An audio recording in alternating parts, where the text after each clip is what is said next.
അരക്കാശി മുതലില്ലാതെ തലചായ്പാൻ സ്ഥലമില്ലാതെ, അരക്കാശി മുതലില്ലാതെ തലചായ്പാൻ സ്ഥലമില്ലാതെ, 33 കൊല്ലം വാർദ്ധക്യത്തിൽ പാർത്തല്ലോ.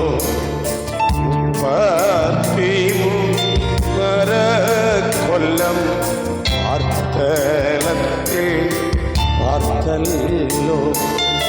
ജന്മസ്ഥലം വഴിയിലെങ്ങോ ശയ്യാഗ്രഹം പുൽക്കൂടാക്കി, ജന്മസ്ഥലം വഴിയിലെങ്ങോ ശയ്യാഗ്രഹം പുൽക്കൂടാക്കി, വഴിയാധാര ജീവിയായി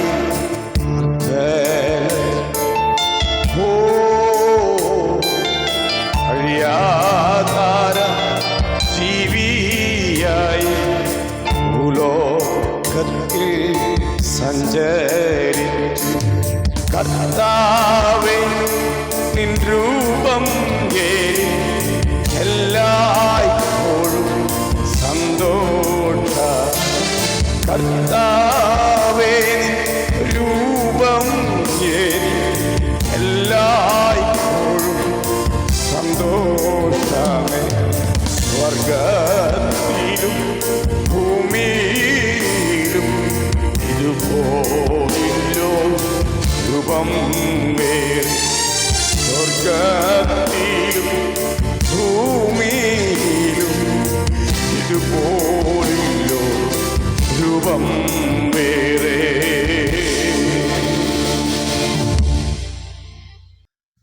hello, praise Lord. വിശേഷം? ഈ പുതിയ ആണ്ടിൻ്റെ ഈ പ്രാരംഭ ദിവസം തന്നെ നിങ്ങളുടെ അടുക്കൽ രാവിലെ എത്താൻ ദൈവം നൽകിയ അവസരത്തിനായിട്ട് ഞാൻ ദൈവത്തിന് സ്തോത്രം ചെയ്യുകയാണ്. പല ഇടങ്ങളിൽ വ്യത്യസ്തമായ ടൈം സോണിലാണ് പുതിയ വർഷത്തിലേക്ക് പ്രവേശിച്ചത്. ചില രാജ്യക്കാർക്ക് നേരത്തെ പുതിയ വർഷത്തിലേക്ക് പ്രവേശിക്കാൻ കഴിഞ്ഞു. പലർക്കും പല ടൈം സോണുകളിലാണ്. എല്ലാവർക്കും ഏത് ടൈം സോണിലാണെങ്കിലും സ്തോത്രം, എല്ലാവർക്കും ഒരു പുതിയ വർഷം തന്നെയാണ് കിട്ടുന്നത്. ദൈവത്തിന് സ്തോത്രം. ഇന്ന് രാവിലെ എഴുന്നേറ്റോ? ഞാനിതെല്ലാം പറഞ്ഞുകൊണ്ടിരിക്കുമ്പോൾ കിടക്കുകയാണോ? ഇല്ല പാസ്റ്റേ, രാത്രിയിലെ ന്യൂ ഇയറിൻ്റെ പരിപാടിയെല്ലാം കഴിഞ്ഞ് ആകെ ടയേർഡായിട്ടാണ് വന്നത്. ഇനിയിപ്പം കുറച്ച് നേരം കിടന്നുറങ്ങിയിട്ട് രാവിലെ ഡ്യൂട്ടിക്ക് പോകണമെന്നുണ്ട്. പിന്നെ ഇന്നലത്തെ രാത്രിക്കത്തെ ആ ചർച്ചിനകത്ത് ഒരുപാട് കാര്യങ്ങളും ആക്ടിവിറ്റീസൊക്കെ ഉണ്ടായിരുന്നത് കൊണ്ട് അതിന് നേരത്തെ വന്ന് കാര്യങ്ങളൊക്കെ ക്രമീകരിച്ച് ഭയങ്കര ടയേർഡായിപ്പോയി. സാരമില്ല, ഇനി അടുത്ത വർഷം ടയേർഡായാൽ പോരെ. ഓക്കെ, ദൈവം നിങ്ങളെ അനുഗ്രഹിക്കട്ടെ. നിങ്ങൾ ആ സഭയിൽ കൊടുത്ത എല്ലാ നല്ല സമ്മാനങ്ങൾക്കും വിശ്വാസികൾക്ക് പരസ്പരം നിങ്ങൾ കൊടുത്ത സമ്മാനങ്ങൾക്കൊക്കെ ദൈവം നിങ്ങളെ അനുഗ്രഹിക്കട്ടെ.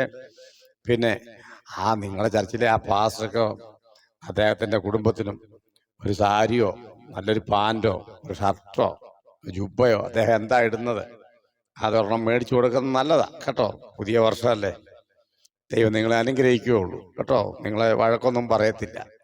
മേടിച്ചു കൊടുത്തു, അതിൻ്റെ ഒരു ബ്ലെസ്സിങ് വേറെ. ഓക്കെ, കർത്താവ് അനുഗ്രഹിക്കട്ടെ. പിന്നെ നിങ്ങൾക്ക് ഈ ഒരു വർഷം അനുഗ്രഹത്തിൻ്റെ വർഷമാകട്ടെ എന്ന് ഞാൻ പ്രാർത്ഥിക്കുമ്പോൾ തന്നെ പേര് പുസ്തകത്തിൽ ഉള്ള ഒരു വർഷമായിട്ട് മാറണം. പേര് പുസ്തകത്തിൽ ഉള്ള ഒരു വർഷം. ഏത് പുസ്തകമാണെന്നല്ലേ?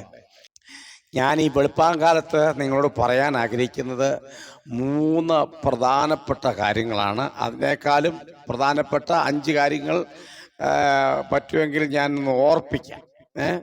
3 പ്രധാനപ്പെട്ട കാര്യം, നിങ്ങൾ ഈ വർഷം ശ്രദ്ധിക്കേണ്ട 3 പ്രധാനപ്പെട്ട കാര്യം. ഒന്ന്, ഈ ന്യായം വിധിക്കുന്ന സമയം.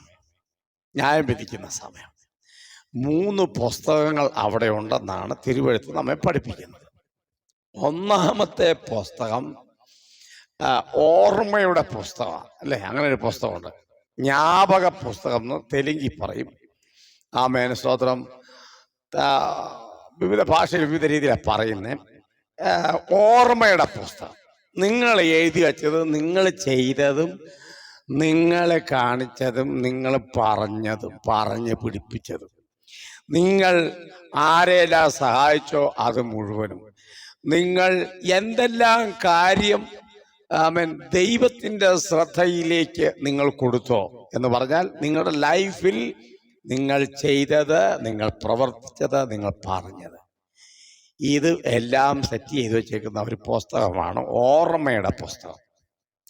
ആ പുസ്തകം അവിടെ ഉണ്ടാകും ന്യായം വിധിക്കാൻ നേരത്ത്. രണ്ടാമത്തെ ഒരു പുസ്തകമാണ് വിശുദ്ധ സത്യവേദ പുസ്തകം. അപ്പം രണ്ടാമത്തെ പുസ്തകം സത്യവേദ പുസ്തകം എന്ന് പറഞ്ഞാൽ നിങ്ങളുടെ കയ്യിലിരിക്കുന്ന ആ ബൈബിള്. മൂന്നാമത്തെ ഒരു പുസ്തകമാണ് ജീവന്റെ പുസ്തകം. അപ്പൊ ഈ 3 പുസ്തകത്തെ കുറിച്ച് ഈ രാവിലെ 1-ാം തീയതി നല്ല അറിവ് വേണം. ഇനി എന്തിനാണ് ഇത് അറിഞ്ഞിരിക്കേണ്ടത്? പ്രധാനപ്പെട്ട കാര്യമാണിത് കേട്ടോ. അപ്പൊ എന്തുകൊണ്ടാണ് ഇത് അറിഞ്ഞിരിക്കേണ്ടത്? എൻ്റെ കൂടപ്പുറപ്പെ, നിങ്ങൾ കാട്ടിക്കൂട്ടിയതെല്ലാം ദൈവം മുമ്പിലുണ്ട് എന്ന് അറിയേണ്ടതിന് വേണ്ടിയാണ് ഓർമ്മയുടെ പുസ്തകം. ഇനി രണ്ടാമത്തെ പുസ്തകത്തെ കുറിച്ച് ഞാൻ ഡീപ്പായിട്ട് പറയാൻ ആഗ്രഹിക്കുന്നത്, നിങ്ങൾക്കറിയാം, നിങ്ങളുടെ കയ്യിലുള്ള വേദപുസ്തകം ആത്മീയ ആരാധനയിൽ, നിങ്ങളുടെ ആത്മീയ ശുശ്രൂഷയിൽ, നിങ്ങളുടെ ആത്മീയ ജീവിതത്തിൽ നിങ്ങൾ എന്തെങ്കിലും ചെയ്യുന്നുണ്ടെങ്കിൽ അത് ഈ ടെസ്റ്റിനകത്തുണ്ടോ എന്ന് നോക്കണം കേട്ടോ. ഈ ടെസ്റ്റിനകത്ത് ഇതില്ലെങ്കിൽ സാറാമ്മ മേലെ ചെല്ലുമ്പോഴത്തേക്ക് അതോടെ തമ്പുരാൻ ചോദിക്കും, സാറാമ്മ ഓർമ്മയുടെ പുസ്തകം ഞാൻ മൊത്തം കണ്ടായിരുന്നു, ഒരുപാട് കാര്യം നീ ചെയ്തിട്ടുണ്ട്, ശരിയാ, പക്ഷെ ഈ ടെസ്റ്റിനകത്ത് നിന്ന് പുറത്തു പോയോ? നീ പോയോ? ടെസ്റ്റിനകത്ത് നിന്ന് പുറത്തു പോയെങ്കിൽ ആകെ ഗുലുമാലാവും. ടെസ്റ്റിനകത്ത് പുറത്തു പോയിട്ട് ആ പരിപാടിയെങ്കിൽ ദേ ഒരു കാര്യം ഞാൻ നിങ്ങളോട് പറയാം, പിന്നെ ജീവന്റെ പുസ്തകത്തിൽ പേര് തപ്പണ്ട.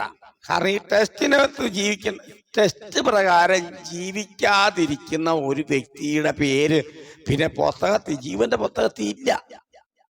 സ്തോത്രം.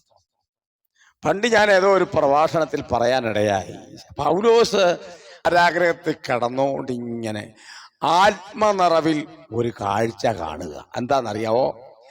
ഈ ജീവന്റെ പുസ്തകം തുറന്നിരിക്കുന്നു എന്ന് മാത്രമല്ല, അയ്യോ, ഈ കഴിഞ്ഞ ആഴ്ചയും കൂടെ കണ്ട ക്ലേമന്തിന്റെ പേരാണ് അതിനകത്ത് എഴുതി വെച്ചേക്കുന്നു. എന്താ അല്ലേ? ജീവന്റെ പുസ്തകത്തിൽ ക്ലേമന്തിന്റെ പേര് കണ്ട പൗലോസ് ഞെട്ടിയെ മാത്രമല്ല, നമ്മളത് കേൾക്കുമ്പോൾ നമുക്ക് ഒരു ഞെട്ടലും ഇല്ല. അതാ രസം. നമുക്ക് എന്നാ ഞെട്ടലുണ്ടാകാൻ, ഓ എന്നാ ജീവന്റെ പുസ്തകം എന്നൊക്കെ പറഞ്ഞ് നമ്മൾ സമയം വെറുതെ മാറ്റിവിടുക. എന്നാൽ ഞാൻ നിങ്ങൾക്കൊരു കാര്യം പറയാം, ജീവന്റെ പുസ്തകത്തിൽ പേരുണ്ടാകണമെങ്കിൽ കുറച്ച് കാര്യങ്ങൾ ശ്രദ്ധിക്കണം. ഇനി എന്താണ് 5 കാര്യം? അത് ഞാൻ പത്രോസിന്റെ ലേഖനത്തിൽ നിന്ന് പറയാം. പത്രോസിന്റെ 1-ാം ലേഖനം 1-ാം അധ്യായം 13 മുതൽ 19 വരെ നിങ്ങൾ സമയം കിട്ടുമ്പോൾ ഒന്ന് വായിച്ചു. 13-ാമത്തെ വാക്യത്തിൽ എഴുതിയിരിക്കുന്നത്, നിങ്ങളുടെ മനസ്സ് ഉറപ്പിക്കണം. കാരണം കർത്താവിന്റെ വരവിങ് അടുത്തെത്തിയിരിക്കുകയാണ്. കലങ്ങരുത്, ഭയപ്പെടരുത്, നിങ്ങളുടെ മനസ്സ് ഉറപ്പിക്കണം കേട്ടോ, ഉറപ്പിക്കണം. രണ്ടാമത്തെ കാര്യം 14-ാമത്തെ വാക്യത്തിലാണ്. അതിങ്ങനെയായിരുന്നു എഴുതിയിരിക്കുന്നത്, പണ്ടത്തെ നിങ്ങളുടെ അജ്ഞാന കാലത്ത് ആ നടപ്പുണ്ടല്ലോ, ആ പരുവത്തിൽ ഇനി പോകരുത്. സ്തോത്രം. ആമേൻ. നിങ്ങളുടെ അജ്ഞാന കാലത്തുണ്ടായിരുന്നു. കൊരിന്ത്യ സഭയോടും ഗലാത്യ സഭയോടും കൊലോസ്യ സഭയോടൊക്കെ പറയുമ്പോൾ ഇത് കാര്യത്തെക്കുറിച്ച് കുറച്ചുകൂടെ ഡീപ്പായിട്ട് പറയുന്നുണ്ട് കേട്ടോ. നിങ്ങളുടെ അറിവില്ലാത്ത കാലത്ത് നടന്ന ഒരു പരിപാടി ഉണ്ടല്ലോ, അതുപോലെ നടക്കരുത്. ഏതായി 2024. ഇനി 3-ാമത്തെ കാര്യം 15-ാമത്തെ വാക്യമാണ്, നടപ്പിൽ വിശുദ്ധരാകുക. കണ്ട, കൊലോസ്യ ലേഖനം 3:1 മുതൽ 23 വരെ വായിച്ചാൽ അതിനകത്തും ഒരുപാട് കൊടുത്തിട്ടുണ്ട് കേട്ടോ. വെളിപ്പാട് പുസ്തകത്തിൽ പറഞ്ഞൊരു കാര്യമുണ്ടല്ലോ, ഉടുപ്പും മലിനമാകാത്ത ചിലര് ഉണ്ട്. അതെല്ലായിടത്തും ഉണ്ട്, ഉടുപ്പും മലിനമാകാത്ത. സ്തോത്രം. ഈ വെളിപ്പാട് പുസ്തകം അവസാന അധ്യായത്തിലേക്ക് വരുമ്പോൾ അവിടെ എഴുതിയിരിക്കുന്ന ഒരു വാക്യം നിങ്ങൾ കണ്ണിപ്പെട്ട് കാണും. എന്താ എഴുതിയേക്കെന്ന് അറിയോ? തങ്ങളുടെ അങ്കി അലക്കുന്നവർ ഭാഗ്യവാന്മാർ, അല്ലേ? അങ്ങനെ തങ്ങളുടെ അങ്കി അലക്കുന്നവരെന്നല്ല, അവന്റെ കൽപ്പനകളെ പ്രമാണിക്കുന്നവരെന്നാണ് അതിന്റെ ശരിയായ ട്രാൻസ്ലേഷൻ. മലയാളത്തിൽ വന്നപ്പം അത് ചെറിയൊരു മിസ്റ്റേക്ക്, ട്രാൻസ്ലേഷൻ മിസ്റ്റേക്ക് വന്നതാണ്. ഉടുപ്പലക്കുന്നവരെന്നല്ല, നിങ്ങൾ അവന്റെ കൽപ്പനകളെ പ്രമാണിക്കുന്നവർ, അങ്ങനെ എഴുതിയേക്കുന്നത്. ഇംഗ്ലീഷ് ബൈബിൾ എടുത്തൊന്ന് വായിച്ചു കേട്ടോ, അതിനകത്ത് എഴുതിയിട്ടുണ്ട് ക്ലിയർ ആയിട്ട്. ഓക്കെ. അപ്പം നടപ്പിൽ നിഷ്കളങ്കരാകണം, നടപ്പിൽ വിശുദ്ധരാകണം. അതാണ് 15-ാമത്തെ വാക്യം. ഇനി 17-ാമത്തെ വാക്യം നോക്കൂ. പത്രോസിന്റെ ലേഖനം 1-ാം അധ്യായം 13 മുതലാണ് ഞാൻ ഈ വായിച്ചു വരുന്നത്. 17-ാമത്തെ വാക്യത്തിലേക്ക് വരുമ്പോൾ, നിങ്ങളുടെ പ്രവാസകാലം ശ്രദ്ധിക്കണം. വ്യാജത്തിന്റെ വ്യാപാര ശക്തി 2023 അതിപവറോടെ 24 വരും. പ്രവാസകാലം ശ്രദ്ധിക്കണം. തെസ്സലോനിക്കർ 2 ലേഖനം 3:2 വായിച്ചു. തെസ്സലോനിക്കർ 2:9 മുതൽ 12 വരെയൊക്കെ വായിക്കുമ്പോൾ ഒരുപാട് കാര്യങ്ങൾ എഴുതിയിട്ടുണ്ട്. ഞാൻ ഇതെല്ലാം കൂടെ പറയാൻ നിൽക്കുന്നില്ല. 18-ാം വാക്യത്തിലേക്ക് വരുമ്പോൾ, കുഞ്ഞാടിന്റെ രക്തത്തിന്റെ മൂല്യം തിരിച്ചറിയണം കേട്ടോ. വിലയേറിയ രക്ത, സ്തോത്രം. കൊല്ലപ്പെട്ടിട്ടും നിൽക്കുന്ന ഒരു കുഞ്ഞാടാണ്. സ്തോത്രം. ഹല്ലേലൂയ. എബ്രായ ലേഖനം 10-ാം അധ്യായത്തിന്റെ 29 വായിക്കുമ്പോൾ എഴുതിയേക്കുന്നത് നിങ്ങൾക്കറിയാലോ, അല്ലേ? കുഞ്ഞാടിന്റെ രക്തത്തെ ചാവിട്ടരുത്, ഒരുപാട് അങ്ങ് ചാവിട്ടരുത് കേട്ടോ. 2024 ആമേൻ. കുഞ്ഞാടിന്റെ രക്തത്തെ വല്ലാതെ അങ്ങ് ചവിട്ടല്ല. ആമേൻ. കുഞ്ഞാടിന്റെ രക്തത്തെ നീ ചവിട്ടിയാൽ നിന്നെ പിന്നെ ചവിട്ടാൻ പോലും കാണിയല്ല, അത്രയ്ക്കും അല്ല. ഉപ്പ് കാരമില്ലാതെ പോയാൽ പിന്നെ എന്തോന്നുകൊണ്ട് രസം വരുത്താം കേട്ടോ. അതുകൊണ്ട് ഈ കുഞ്ഞാടിന്റെ രക്തത്തെ വല്ലാതെ അങ്ങോട്ട് ഒരുപാട് പേര് കഴിഞ്ഞ വർഷം വികൃതമാക്കി. സാറില്ല, ഈ വർഷം വളരെ ശ്രദ്ധിക്കണം ദൈവമക്കളെ. നിങ്ങൾ ശ്രദ്ധിക്കേണ്ട ഒരു കാര്യം, കുഞ്ഞാടിന്റെ രക്തത്തിന്റെ വില, മൂല്യം തിരിച്ചറിയണം. ഹല്ലേലൂയ. 5 കാര്യമാണ് ഞാൻ പറഞ്ഞ, ഒരുപാട് കാര്യങ്ങളുണ്ട്, ഇത് തന്നെ ധാരാളം മതി, അല്ലേ? 5 കാര്യം കൂടി ഞാൻ വേഗത്തിലൊന്ന് പറയാം. 1, നിങ്ങൾ മനസ്സുറപ്പിക്കണം. 2, പണ്ടത്തെ നിങ്ങളുടെ അജ്ഞാനകാലം പോലെ ഇനി ജീവിക്കരുത്. 3, നടപ്പിൽ വിശുദ്ധരാകണം. 4, പ്രവാസകാലം ശ്രദ്ധിക്കണം. 5, കുഞ്ഞാടിന്റെ രക്തത്തിന്റെ മൂല്യം തിരിച്ചറിയണം. ഇത്രയും കാര്യം നിങ്ങൾ ഈ 2024 ശ്രദ്ധിക്കുകയാണെങ്കിൽ നിങ്ങൾക്ക് ചാക്കും പടി അനുഗ്രഹം കിട്ടുന്നല്ല, നിങ്ങളുടെ പേര് ആ പുസ്തകത്തിൽ കാണും. ഏതാ? ജീവന്റെ പുസ്തകത്തിൽ. നിങ്ങളുടെ പേര് ആ പുസ്തകത്തിനകത്തുണ്ടാവും കേട്ടോ. അതുകൊണ്ട് വളരെ ശ്രദ്ധിക്കണം. ഓർമ്മയുടെ പുസ്തകമുണ്ട്, ആമേൻ. സത്യവേദ പുസ്തകമുണ്ട്. ഓർമ്മയുടെ പുസ്തകം എല്ലാം എഴുതി വെച്ചിട്ടുണ്ട് കേട്ടോ. സത്യവേദ പുസ്തകം എന്നാ ചെയ്യുമ്പോഴും ഈ പുസ്തകത്തിനകത്തുണ്ടോ നോക്കണം. എന്നാ പരിപാടി ചെയ്തോ, പക്ഷെ പുസ്തകത്തിലുണ്ടോ നോക്കണം. ഇല്ലെങ്കിൽ ഏലിക്കുട്ടി, ഞാൻ ഈ പറഞ്ഞതിനകത്തുള്ള കാര്യമല്ലോ ചെയ്തേ എന്ന് ചോദിക്കുമ്പം, എന്നാ നരകത്തിലോട്ടുള്ള വഴി ഏതാ കർത്താവ് എന്ന് പറഞ്ഞാൽ മതി. നമ്മൾ ഇതിനങ്ങ് നടന്നു പോയാൽ മതി. സ്തോത്രം. ജീവന്റെ പുസ്തകത്തിൽ പിന്നെ പേരൊന്നും കാണിയല്ല. ഈ വചനം പ്രമാണിക്കുന്നവർ, അല്ലേ? വെളിപ്പാട് പുസ്തകത്തൊക്കെ എഴുതിയേക്കുന്നത് വായിച്ചിട്ടില്ലേ? ചുമ്മാ ഒരു ഈണത്തിന് വായിക്കാൻ വേണ്ടി എഴുതി വെച്ചതല്ല, നമുക്ക് പ്രമാണിക്കാനുള്ളത്. പ്രമാണിക്കണം കേട്ടോ. അതിന് പ്രകാരം നടക്കണം. അങ്ങനെയാണെങ്കിൽ ഈ 2024 വലിയ പരിക്കില്ലാതെ രക്ഷപ്പെടാം. വലിയ പരിക്കില്ലാതെ. പരിക്കുണ്ടോന്ന് ചോദിച്ചാൽ പരിക്കിന്റെ കളിയാണ്. സ്തോത്രം. പരിക്കിന്റെ കളിയാണ്. അതിനിടെ കൂടെ ഇടുക്കുവാതിൽ കൂടെ കടക്കുന്ന എങ്ങനെയെന്നറിയോ? ഇടുക്കുവാതിൽ കൂടെ കടക്കുക എന്ന് പറഞ്ഞു കഴിഞ്ഞാൽ എങ്ങും തട്ടാതിരിക്കുന്നല്ല, എല്ലായിടത്തും തട്ടിയും മുട്ടിയും മുറിഞ്ഞാണ് കടന്നു പോകുന്നത്. ഒരുപാട് തട്ടിയും മുട്ടിയാ പോകണം. സ്തോത്രം. അപ്പം വലിയ പരിക്കില്ല, അപ്പുറം അടക്കാം.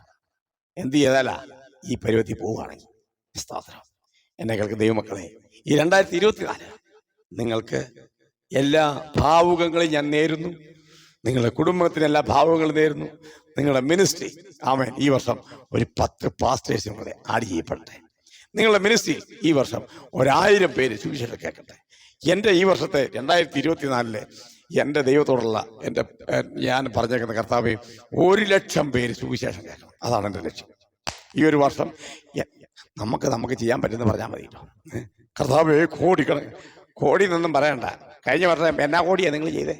ഞാൻ എന്ത് കോടിയാണ് ചെയ്തേ? ഒരു കോടി സ്തോത്രം എന്ന് പറഞ്ഞതല്ലാതെ നമ്മൾ കഴിഞ്ഞ വർഷം പറഞ്ഞല്ല. സ്തോത്രം കൂടെ കൂട്ടി നോക്കിയാൽ എല്ലാം കൂടെ 5436 കാണും. എല്ലാം കൂടെ കൂട്ടിയിട്ട് അതങ്ങനെ പാസ് കൃത്യമായിട്ട് കണക്ക് പറഞ്ഞതല്ലേ?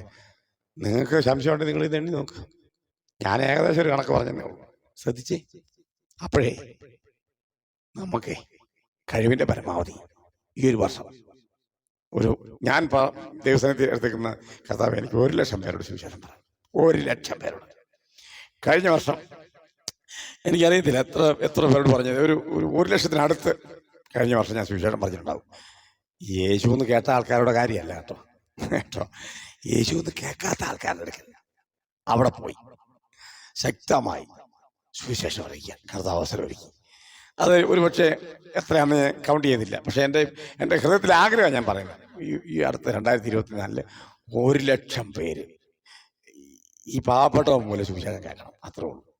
എൻ്റെ വായിൽ നിന്ന് യേശു ദൈവപുത്രനായ ക്രിസ്തു ആണെന്ന് 1,00,000 പേര് കേൾക്കണം. അതാണ് എൻ്റെ ആഗ്രഹം. ചിലപ്പോൾ അത് ദൈവത്തിൻ്റെ പ്ലാനാണെങ്കിൽ 10,00,000 പേര് കേട്ടെന്ന് വന്നേക്കാം. പക്ഷെ എനിക്ക് 1,00,000 പേരെങ്കിലും കേൾക്കണമെന്നൊരാഗ്രഹം. സാധാരണ നിങ്ങളുടെ ആഗ്രഹം എത്രയാ? 10,00,000 ആയിരിക്കും അല്ലേ?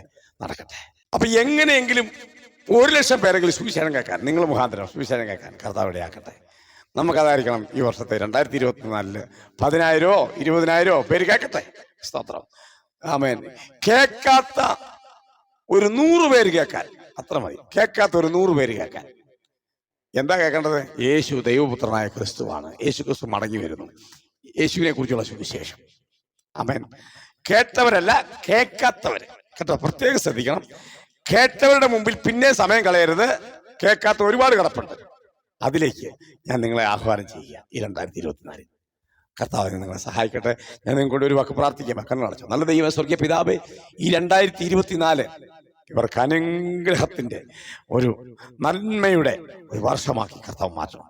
അതിലുപരിയായി അവർക്ക് ലഭിക്കുന്ന സകല നന്മയിൽ നിന്നും കർത്താവേ, അവര് തന്നെ സുവിശേഷത്തിന്റെ ഒരു വാക്താവായി നിൽപ്പാൻ ദൈവരെ സഹായിക്കണമെന്ന് പ്രാർത്ഥിക്കും. കർത്താവേ, അവർ മുഖാന്തരം ഇതുവരെ യേശുവിനെ കുറിച്ച് കേൾക്കാത്ത ഒരു 100 പേര് 2024 കേൾക്കാൻ കർത്താവ് കൃപ ചെയ്യണമെന്ന് പ്രാർത്ഥിക്കും. ഞാനിവരെ ഹൃദയത്തോർന്ന് അനുഗ്രഹിച്ച് പ്രാർത്ഥിക്കുന്നു.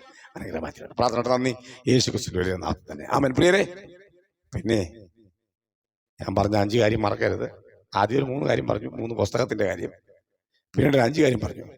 നിങ്ങളൊന്ന് പറഞ്ഞേ. മനസ്സുറപ്പിക്കുക.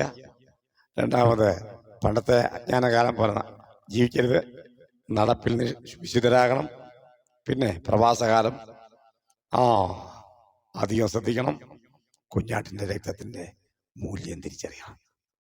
ഇത്തരം കാര്യം നിങ്ങൾ തിരിച്ചറിയുമ്പം നിങ്ങൾ പമ്പരം പോലെ ദൈവത്തിന് വേണ്ടി തകർത്ത് ദൈവത്തിന് വേണ്ടി അനേക ഇടങ്ങളിലെത്തും. പിശാചിനെ വിറപ്പിക്കുന്ന ഹൈഡ്രോളിക് പവറാണ് ഇന്ന് ലോകം കണ്ടുപിടിച്ച ഏറ്റവും വലിയ പവർ അല്ലേ? അതിനേക്കാളും വലിയ പവർ ആയി നിങ്ങൾ മാറും. ദൈവം നിങ്ങളെ ഉപയോഗിക്കും. സ്തോത്രം. അതിനുവേണ്ടി ദൈവം നിങ്ങളെ സഹായിക്കട്ടെ.